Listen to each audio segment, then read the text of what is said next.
Tu crois que je préfère voir mes sœurs aller se marier avec n'importe qui? Alors, vos sœurs, donc on recontextualise pour ceux qui arrivent. Restez, je vous assure, vraiment, prenez des pop-corn et restez. Vous allez vous régaler. Donc, vos sœurs, ce sont des maghrébines. Ok. Selon la théorie de Bassémiste. Vos sœurs, donc, sont des maghrébines et donc, il ne faut absolument pas que vous puissiez les voir se marier avec n'importe qui. Mais, c'est qui n'importe qui? C'est qui? Donc, tout ce qui n'est pas maghrébin, selon votre théorie. Mais, excusez-moi, j'ai juste une question. Donc, vous sous-entendez que si on n'est pas maghrébin, donc les autres, c'est n'importe qui, c'est n'importe quoi. Mais qui êtes-vous pour considérer que vous êtes au-dessus de tout ce qui n'est pas maghrébin? Personne. Vraiment personne.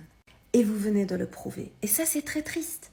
Parce qu'en fait, vos sœurs, vos filles, vos femmes, vos mères, elles appartiennent à une communauté. Ça, on est d'accord.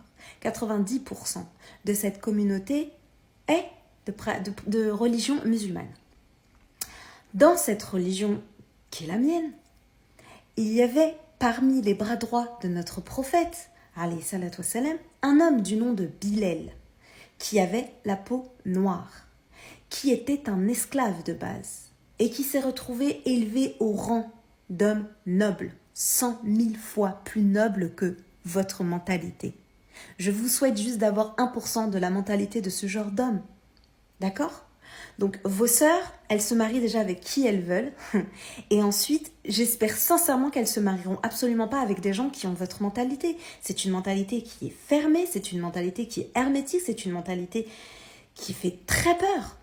Parce que c'est pas, en fait, en se mariant avec la même origine que soi, que...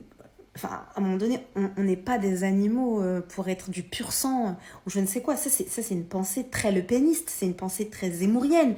C'est tout sauf une pensée maghrébine, voire islamique.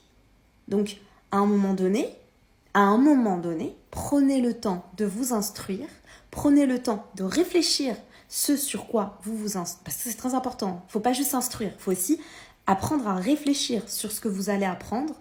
Prenez ce temps-là au lieu de manger les paroles d'une personne et de vous laisser convaincre par une idéologie qui est complètement à l'opposé, non pas de votre culture, pire, de votre culte religieux. Et pour conclure, la meilleure manière de vouloir quelque chose pour sa sœur, c'est la bienveillance, la tolérance et le respect.